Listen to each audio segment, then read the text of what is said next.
Dans l'hôpital, quand les soignants ils utilisent Instagram, Snapchat ou peu importe toutes les applications qu'on connaît aujourd'hui, eux, leur outil de travail, c'est Windows XP. Il se passe quoi, là, maintenant, tout de suite, dans un hôpital, si on découvre qui s'est fait hacker? Alors, ça dépend de la gravité, mais généralement, quand c'est assez grave, ils vont revenir au papier. Ça paraît fou ce que tu me dis. Il y a des maladies qui sont pas rentables à soigner? Beaucoup.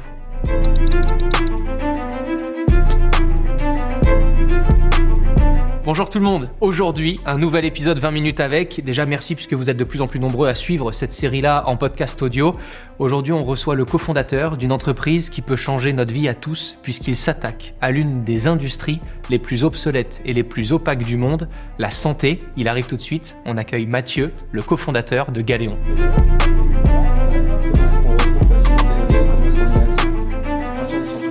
En 2025, l'homme sait faire réatterrir des fusées. On peut se faire livrer n'importe quoi, presque n'importe où en moins de 24 heures, et même notre iPhone est capable de communiquer par satellite. Pourtant, en 2025, un patient pris en charge dans un hôpital français est géré par des logiciels conçus il y a 20 ans. Nos systèmes de santé se bloquent, sont obsolètes, même les soignants les redoutent. Et à la première cyberattaque, tout le monde repasse au papier. Aujourd'hui, on passe 20 minutes avec le cofondateur de Galéon qui reconstruit le système nerveux numérique de nos hôpitaux. Une technologie nouvelle génération, déjà déployée dans 18 hôpitaux français, qui protège des cyberattaques, simplifie la vie des soignants et qui pourrait, pour la première fois et depuis plus de 20 ans, combler le gouffre technologique qui sépare nos hôpitaux du reste du monde moderne. Il y a des maladies qui sont pas rentables à soigner? Beaucoup. Je trouve ça horrible et j'arrive pas à l'accepter. J'avais échangé avec un cancérologue à un moment pour une émission radio et il m'avait dit qu'il y avait certains congrès où il avait clairement entendu des cancérologues dire non, c'est toujours plus rentable de vendre des pilules jusqu'à la fin de leur vie que de soigner leur cancer. Clairement. Vraiment. Ah oui, en fait, c'est pas un secret dans le sens où si tu as un cancer qui dure hyper longtemps, forcément que c'est plus rentable. Après, c'est un business, forcément, donc ils ont besoin de faire de l'argent. Parce que le problème, c'est de faire du business avec la donnée des patients. Mais si on était tous avec la certitude qu'on ne ferait rien de nos données d'un point de vue marketing ou business, il n'y aurait aucun problème à les partager. Moi, en tant que patient, si je me dis que je partage mon groupe sanguin, ma taille, ma morphologie, dans un but d'aider d'autres gens, par exemple de mon métabolisme, à se soigner, si c'est que dans ce but-là, je vois pas le problème. Aujourd'hui, quand on dit au patient, quand le médecin dit au patient « Est-ce que vous souhaitez partager vos données pour la recherche médicale ?» tu as 95% des gens qui disent oui. D'accord. C'est un fait. Oui, bien sûr. Okay, et j'ai envie de dire heureusement parce que c'est pour soigner mieux les autres aussi. C'est aussi la vision de Galéon, c'est-à-dire qu'on sait que ce qu'on fait, c'est pour mieux guérir les gens. À la fois, c'est pour mieux guérir les gens, à la fois, c'est pour simplifier le quotidien des soignants. Et nous, ce qu'on veut, c'est que les patients, forcément, à terme, l'idée, c'est que quand je suis patient, que je vais dans un hôpital où il y a Galéon, c'est qu'ils partagent des données pour qu'on puisse ensuite entraîner l'IA pour améliorer la recherche médicale. C'est ça, in fine, le but de Galéon. Le 1er janvier 2050, je me réveille avec des douleurs au ventre et je décide d'aller à l'hôpital. Comment tu visualises cette journée? En 2050... Qu'est-ce qui aura changé en 2050? Je pense qu'il y a plusieurs choses. Déjà, tu vas te réveiller, tu auras peut-être ta montre connectée que tu as déjà, qui va te faire une alerte. Attention, 90% de chances que vous ayez un cancer du foie ou de la prostate. Et là, tu vas te dire, oulala, faut peut-être que j'aille à l'hôpital. Je transmets les données à l'hôpital. Tu vas voir les médecins, tu vas aller à l'hôpital et dans ce monde-là, en 2050, tu vas passer... Bonjour à des humains. Bonjour, monsieur Laneri. 2050, j'espère encore. Mais en tout cas, tu vas leur dire bonjour et tu vas pas y passer 10 heures aux urgences. J'ai besoin de leur dire ou ils seront connectés à mon Apple Watch et ils Je pense qu'ils sont connectés à ton Apple Watch. C'est-à-dire qu'en plus, et ça c'est intéressant, c'est que récemment, nous, on a fait un partenariat à Galéon avec Samsung où, dans un premier temps, c'est pour toute la maternité, on va connecter les échographes à Galéon. C'est-à-dire toutes les données des échographes, quand tu fais une écho quand tu as une femme enceinte, en fait, toutes ces données-là vont être directement dans le dossier patient Galéon. Ça, c'est la première étape. Mais demain, j'ai un smartphone, j'ai une montre connectée Samsung, je peux avoir toutes les données qui sont directement transférées dans mon dossier patient. Et là, comme tu dis, en 2050, en fait, je vais arriver à l'hôpital, on sait exactement ce que tu as, ils vont te prendre en charge directement, bloc opératoire, pas d'attente aux urgences, je pense, et parce qu'il y a un bon filtre, un bon triage grâce à Galéon.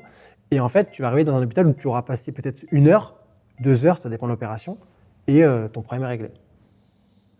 Et dans un monde où la santé est complètement open source, tu penses qu'on aurait déjà guéri le cancer? Au bout d'un moment, je pense qu'on va guérir toutes les maladies du monde. En fait, je pense que d'un côté, on va vivre hyper longtemps. On va rallonger l'espérance de vie. Et ça, je pense ça prendra 20-30 ans. Mais en fait, une fois que tu as la donnée, tu vas passer d'un système où la médecine était basée sur les preuves à un système où la médecine est basée sur la donnée. Et là, tu vas démultiplier le potentiel de recherche scientifique. C'est-à-dire que dans 20 ans, moi, je suis sûr 20-30 ans, je suis sûr qu'on vivra plus de 100 ans. Et en bonne santé. Pourquoi ? Parce qu'en fait, les données nous permettront de dire, OK, il faut faire ce traitement-là, en gros, pour éviter qu'il ait le cancer dans 5 ans. En fait, c'est ça l'idée, c'est que grâce à la donnée, tu pourras plutôt prévenir, donc c'est une médecine prédictive plutôt que de soigner les gens. Et ça, finalement, ça te permet de vivre hyper longtemps. Alors après, j'espère qu'on ne vivra pas non plus 500 ans, parce que la vie sera un peu compliquée, mais dans le sens où tu vas voir peut-être potentiellement tous tes amis, ta famille mourir avant toi, mais j'espère pas. Mais bon, en tout cas, on va repousser l'âge de l'espérance de vie, ça c'est sûr. T'es pour la cryogénisation ? Pourquoi pas ? Pourquoi pas ? Si on peut se cryogéniser et revenir à une époque lointaine, pourquoi pas ? La cryogénisation consiste à préserver un corps humain à très basse température, juste après la mort légale, pour stopper toute dégradation biologique. Le corps est refroidi jusqu'à moins 196 degrés afin de figer les cellules sans les détruire. Aujourd'hui, personne n'a jamais été réanimé. Ce n'est pas un traitement ni une promesse de résurrection, c'est un pari sur le futur, basé sur l'idée que la médecine de demain pourra réparer ce qui est irréversible aujourd'hui. Nous sommes un organisme de recherche scientifique à but non lucratif qui cryogénise des animaux de compagnie et des êtres humains avec la possibilité de les ressusciter dans le futur. Je suis pas fermé parce que quand on te réanime, peut-être qu'à ce moment-là, t'es immortel. On sait pas. Et peut-être qu'un jour, on sera tous immortels.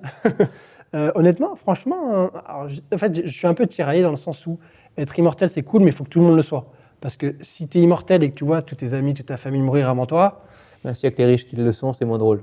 Voilà, exactement. Donc, si tout le monde l'est, et ce que je pense pas, parce que ça sera des choses qui seront faites que par des potentiels milliardaires ou autres, je pense que ça sera pas accessible à tout le monde. En tout cas, l'espérance de vie rallongée, ça, je suis sûr que ça arrivera dans pas longtemps.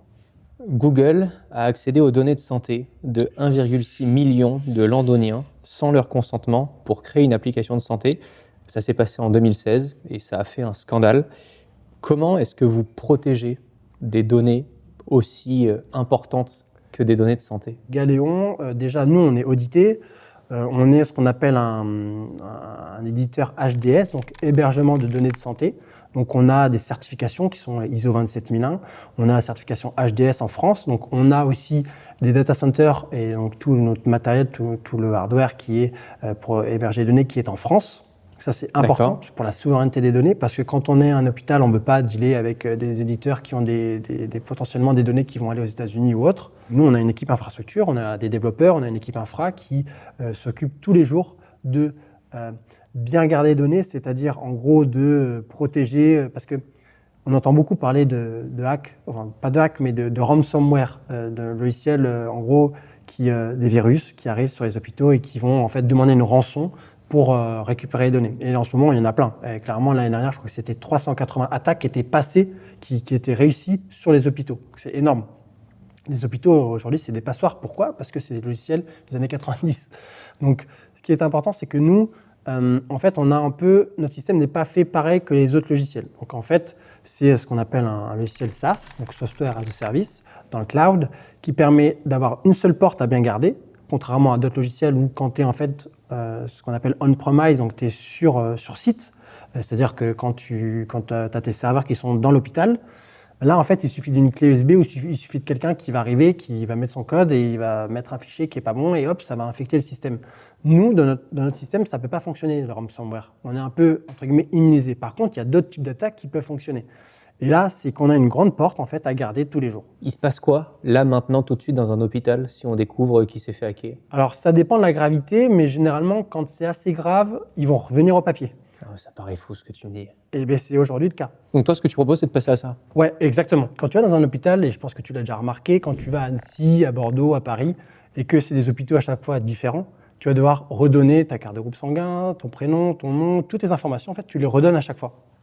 Avec Galéon, l'idée, c'est que tout est partagé. C'est-à-dire qu'on connecte les hôpitaux entre eux. Ça devient finalement un dossier national de santé, clairement, où lorsque tu vas aller à Bordeaux, à Paris ou à Annecy, encore une fois, eh ben, toutes tes données sont avec toi finalement. Elles sont toujours un peu dans ta poche. Nous, ce qu'on va vendre, c'est pas les données. Ce qu'on va vendre, c'est l'utilisation de la donnée. C'est-à-dire que si une start-up ou un laboratoire veut entraîner son algorithme d'intelligence artificielle médicale, on va dire oui, tu peux. Utilise notre système. Donc, tu vas faire passer ton algorithme dans notre système qui va s'entraîner sur les données, mais qui ne va pas enregistrer les données. Donc, en fait, ils n'auront pas accès aux données. Donc, le laboratoire ou la start-up n'a jamais accès aux données. Par contre, son algorithme, il va l'entraîner. En fait, aujourd'hui, le nerf de la guerre, c'est la donnée. Ce n'est pas de faire un algorithme, c'est la donnée. Donc, vous vendez un ordinateur qui s'est entraîné sur de la donnée, mais vous ne vendez jamais la donnée. Voilà. Donc, les données, elles restent dans les hôpitaux. Vous placez des ordinateurs et des systèmes dans chaque hôpital qui s'entraînent et qui permet à un algorithme de s'entraîner. Et vous vendez l'algorithme. Alors, nous, on peut vendre un algorithme à l'hôpital ou au laboratoire ou peu importe, mais on peut aussi faire venir des startups ou des laboratoires à venir s'entraîner. Et donc, ils vont payer pour ça. C'est-à-dire que tu veux entraîner ton algorithme, typiquement une startup qui lève 5 ou 10 millions, parce qu'en ce moment, toutes les startups lèvent des millions quand ils parlent d'IA, notamment dans le médical. En fait, l'idée, c'est que tu vas lever 10 millions et tu vas utiliser 2 ou 3 millions pour l'entraînement de ton algorithme. Parce que si tu as un algorithme qui est codé mais qui n'est pas entraîné, il ne sert à rien.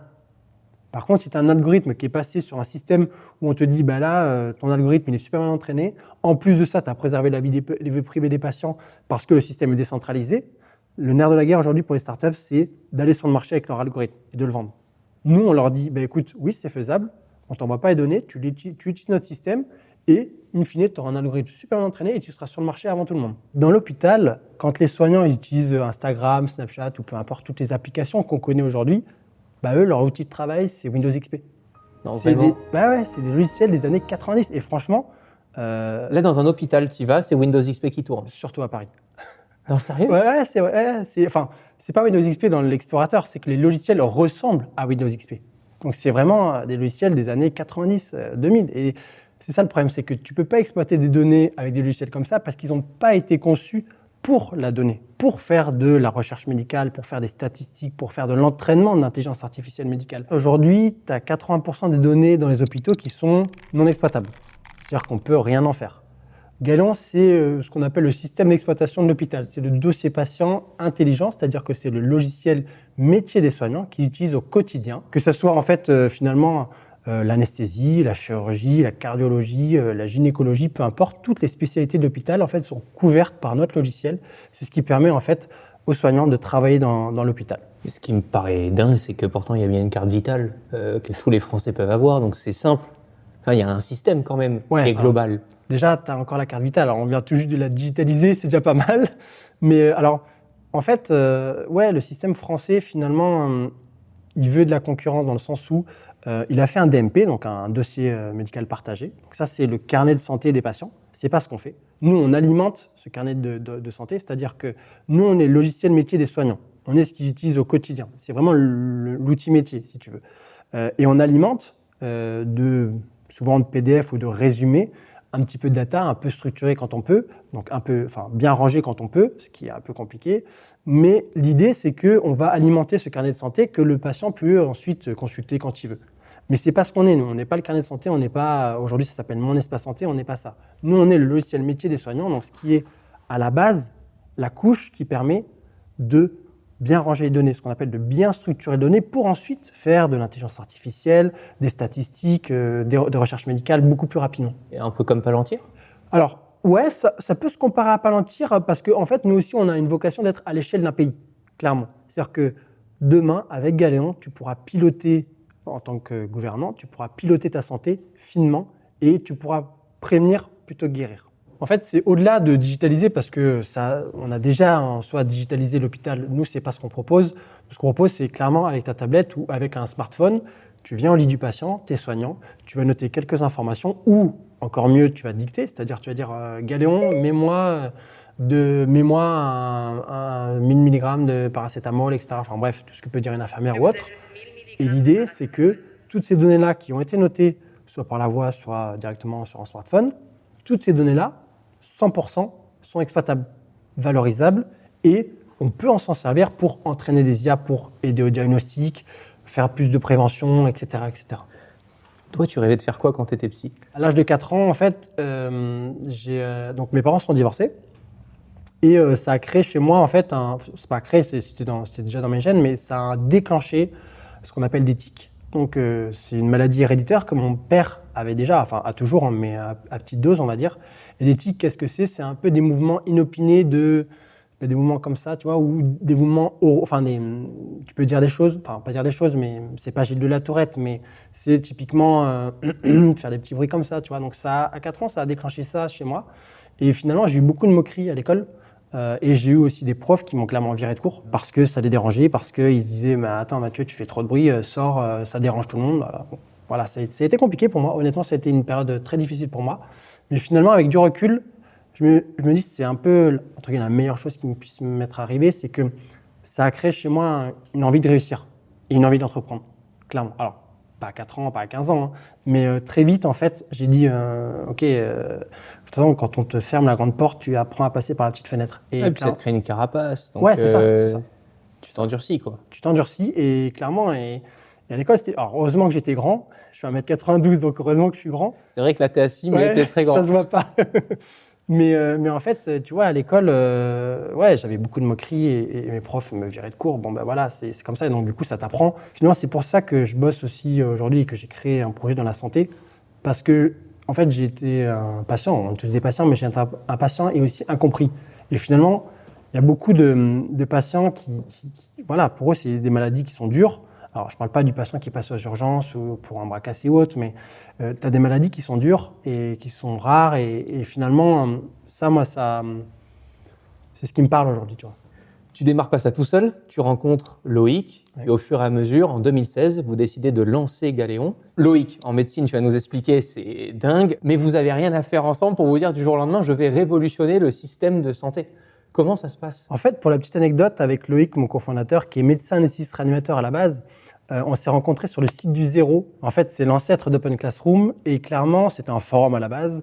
Et on s'est rencontrés parce qu'il avait un projet à l'époque une espèce de Snapchat un peu en même temps que Snapchat. C'était un espèce de réseau social où tu avais un groupe qui pouvait partager des photos, des vidéos éphémères. Okay. Donc, il recrutait quelqu'un dans le marketing. Moi, j'étais donc en 2012, j'avais 18 ans.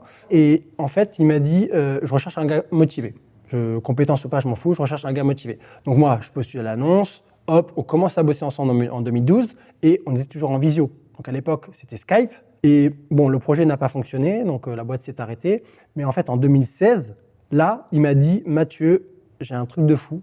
Je vois qu'à l'hôpital, tout ce qui se passe, tous les logiciels, c'est pourri. C'est clairement pourri, c'est du Windows XP, enfin ça ressemble à du Windows XP. » C'était son quotidien. Ouais, c'était son quotidien parce que lui, il est soignant, il est médecin. Donc il voit les logiciels qui sont tout pourris, il voit que la donnée, on peut rien en faire, on peut pas l'exploiter. Donc finalement, il m'a dit « Mathieu, j'ai un truc, il faut qu'on se relance, il faut qu'on lance une boîte. » Donc moi, finalement, en 2016, je lui ai dit « OK ». Et donc un an et demi après, on s'est revus. Et là, encore une fois, anecdote de ouf, mais le premier jour où je le vois vraiment en physique, parce que jusqu'à 2016, je ne l'avais pas encore vu en physique, c'est toujours par visio, par Skype. En 2017 et 2018, je le vois en vrai, sur Paris, et en fait, première fois que je le vois, rendez-vous avec les généraux de la brigade des sapeurs-pompiers de Paris. Donc, première rencontre, premier rendez-vous business, quoi. Direct. Et en fait, j'avais 23-24 ans, heureusement que j'avais de la barbe, parce que sinon, je faisais le petit minot, tu vois. Donc ouais, en fait, truc de fou, on s'est vu la première fois pour ce rendez-vous-là, et en fait, c'est comme ça que l'aventure Galéon a commencé. Vous voulez révolutionner nos systèmes de santé avec la blockchain, un token crypto et même un NFT pour faire savoir qu'on veut donner, par exemple, ses organes. Ouais. Ça ne fait pas flipper tout le monde? Alors si, au début, déjà, quand on a fait ce qu'on appelle cette levée de fonds communautaire en crypto-monnaie, parce qu'on a fait ce qu'on appelle une ICO, donc Initial Coin Offering, c'est que tu émets un jeton, donc tu émets une crypto-monnaie qui s'appelle aujourd'hui le Galéon, et donc on a levé quand même 15 millions de dollars à l'époque avec 40 000 personnes. C'est énorme. Énorme, en 2022. Donc c'était à la fin de ce qu'on appelle un bull run, donc la phase haussière de la crypto-monnaie. Et heureusement qu'on l'a fait à ce moment-là, parce qu'après, c'était foutu, on n'aurait pas pu lever. Pourtant, ça n'avait rien à voir. C'est-à-dire que le sujet méritait tout autant, je trouve. Bien sûr. Parce qu'il y en a eu des ICO de merde, faut le dire. Oui. En crypto, NFT et tout ça, on a tout vu sur la chaîne. Exactement. Et en fait, c'est ça qui est intéressant, c'est que on n'a pas vendu une crypto, on n'a pas vendu un retour financier ou un retour sur investissement. En fait, on a vendu une vision, une mission de révolutionner le système de santé et de le reconstruire finalement. C'est ce qu'on fait, on reconstruit le système de santé. Et ça, en fait, ça a parlé à beaucoup de monde parce que quand tu es patient, quand tu es soignant, et même quand tu es boulanger ou plombier ou peu importe, de toute façon, tout le monde est concerné par la santé. Voilà, il n'y a personne qui n'a jamais eu une maladie grave ou pas grave. En fait, on est tous concernés par la santé. Donc c'est ça, en fait, qu'on a, entre guillemets, vendu pendant cette levée de fonds. C'est que nous, on veut révolutionner le système de santé. Donc oui, on s'est fait traiter de scammer, on s'est fait traiter « Ouais, les gars, ils lèvent des fonds, mais on ne sait pas pourquoi, machin, la boîte, est-ce qu'elle existe vraiment, etc. » Pour la petite anecdote, lorsqu'on a fait cette levée de fonds, donc ICO, on a des soignants qui ont participé. Et ces soignants, en fait, ils étaient dans des hôpitaux en France et ils nous ont aidés à avoir des clients comme ça. C'est-à-dire que quand on a fait cette levée de fonds, il y a eu un énorme engouement en 2022. On parlait un peu de galons un peu partout en France. Et ça nous a permis d'avoir du business. C'est-à-dire qu'on a eu des hôpitaux grâce à ça. Parce qu'il y avait des soignants, il y avait des personnes de la DSI, donc du service informatique, qui disaient « Galon, c'est trop bien, je le veux dans mon hôpital. » J'en parle à mon DSI, donc à mon directeur de service informatique. Et donc on en a parlé, on a fait des rendez-vous. C'est très long avec les hôpitaux en France, notamment publics. Ça met au moins un an et demi avant devant le logiciel. Ouais, en fait, tu as beaucoup de personnes à voir dans l'écosystème. Tu as le DAF, tu as le directeur, tu as le DSI, tu as les soignants. Donc tu as beaucoup de monde à voir, ça prend beaucoup de temps. Mais c'est pour ça qu'on est passé de 3, donc on avait 3 hôpitaux à l'ICO, donc avant cette levée de fonds, et aujourd'hui on en a 18. Donc il y a eu quand même une grosse croissance, on était 5 à l'époque, on est 45 aujourd'hui dans la boîte. Donc finalement, nous c'était à la fois une source de financement, qui l'est toujours, parce que ça génère du revenu sur cette plateforme Atlantis, et en plus de ça, ça permet de créer une communauté autour de ta marque, autour de ton business, qui à la fois t'amène du business pour les hôpitaux, mais à la fois, on a un projet drivé par la communauté. C'est-à-dire que nous, ce qu'on fait, in fine, c'est pour mieux soigner les gens. L'ICO, c'était le premier moyen pour la première communauté de se former. Là, il y aura d'autres fenêtres. Oui. Comment est-ce qu'on fait quand on veut rejoindre l'aventure maintenant, si ça parle à des gens qui nous écoutent? En fait, en ce moment, on est dans ce qu'on appelle un financement participatif en obligation publique, c'est-à-dire que tout un chacun peut investir sur notre plateforme qui s'appelle Galon Atlantis. Ils peuvent, à hauteur de minimum 400 € et maximum 100 000 €, ils peuvent investir directement en obligations. Qu'est-ce que les obligations publiques? C'est en fait quelqu'un qui va nous faire un prêt. Donc, nous, on fait un prêt auprès des particuliers. Et l'idée, c'est qu'il a des intérêts chaque année, 8% sur 7 ans. Et donc, à la fin de ces 7 ans, on lui rembourse son argent. L'idée, pourquoi on fait ça? Parce que déjà, une ICO, tu peux le faire qu'une fois. Donc, le financement crypto, tu peux le faire qu'une fois, parce qu'une fois que ta crypto est lancée, tu peux plus le faire. Et surtout, ça nous permet à la fois de toucher plus de monde, parce que la crypto, ça reste un petit peu niché, encore niché aujourd'hui, même s'il y a beaucoup de monde qui en ont, qui investissent en crypto. En fait, les obligations, c'est de l'euro. C'est de l'euro, c'est vraiment de l'euro sonnant, trébuchant, qui fait que le mainstream, tout un chacun, peut investir dans Galon dès aujourd'hui. Pourquoi vous n'avez juste pas pris un prêt à la banque? En fait, quand on est une startup comme nous, en hypercroissance, déjà, les prêts à la banque, c'est plus compliqué. Parce que ça reste assez risqué pour eux, pour les banques. Et surtout parce que nous, dans notre volonté de garder une indépendance et surtout de faire participer la communauté... C'est quoi le risque? Le risque, c'est que concrètement, la boîte s'arrête. Ok. C'est le seul risque. C'est-à-dire que si la boîte s'arrête, plus personne n'est remboursé. Personne n'est remboursé et donc du coup, on perd son argent. Comme à chaque 20 minutes avec, j'aimerais te laisser 30 secondes.